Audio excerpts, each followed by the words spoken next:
रात्रीच्या 2:30च्या सुमारास बाहेर मुसळधार पाऊस कोसळतोय आणि तुम्ही कोकणातल्या त्या निर्जन घाटातून प्रवास करताय.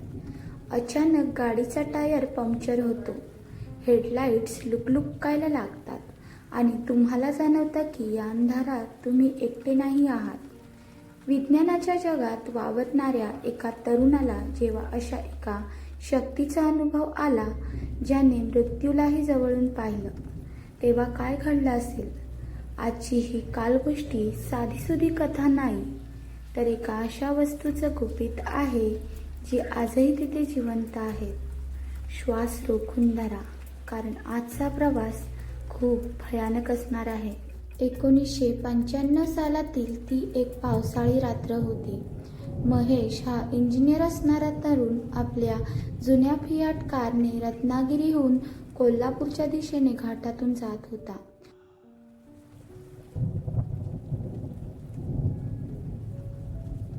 रात्रीचे 10 वाजले होते. धुक्यामुळेच पुढचा रस्ता दिसतच नव्हता. अचानक चर असा आवाज झाला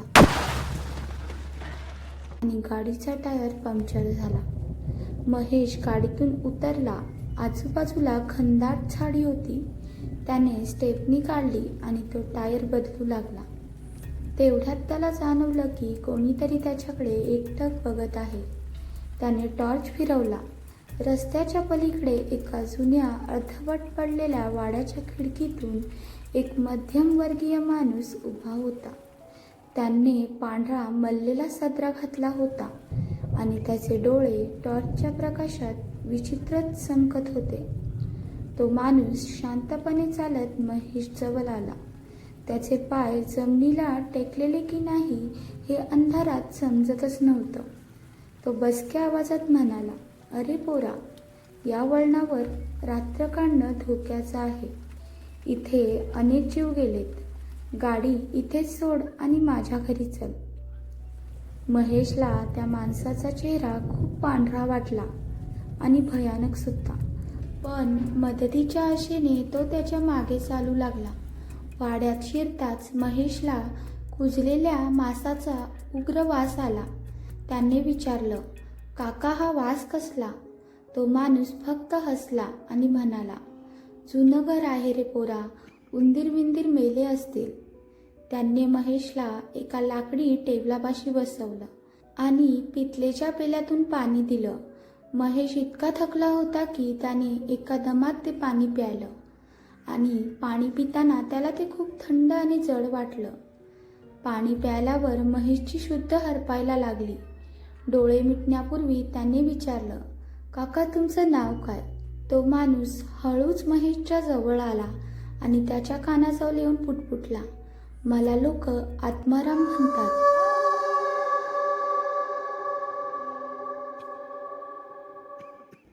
मध्यरात्री 2 वाजता महेशला अचानक खूप थंडी वाजली, म्हणून त्याला जाग आली.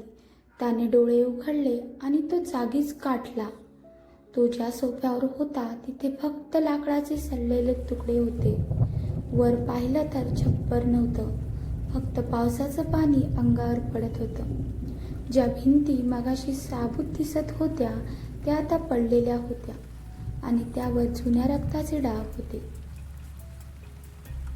घाबरलेला महेश बाहेर पळाला. आपल्या गाडीपाशी पोचला तर तिथे पोलीस व्हॅन उभी होती. पोलिसांनी त्याला विचारलं, "तू इथे काय करतोस?" महेशने सगळं सांगितलं की आत्माराम नावाच्या माणसाने त्याला आश्रय दिला. इन्स्पेक्टरने महेशच्या खांद्यावर हात ठेवला आणि धीर गंभीर आवाजात म्हणाले, "मुला, आत्माराम हा या घाटातील एक टॅक्सी ड्रायव्हर होता. 10 वर्षापूर्वी याच दिवशी याच वळणावर भीषण अपघात झाला होता.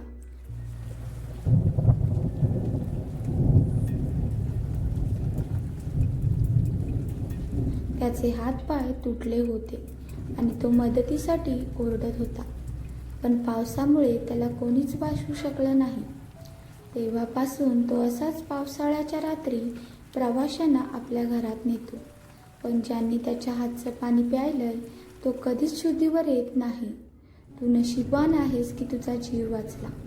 महेशला विश्वासच बसत नव्हता, पण जेव्हा त्याने आपल्या खिशात पाहिले तर त्याच्या खिशात तो पाण्याचा पेला जो तो चुकून सोबत घेऊन आला होता, पण तो पेलाच नव्हता. ती चिखलाने भरलेली मानवी कवटी होती. महेशच्या पायाखालची जमीनच सरकली.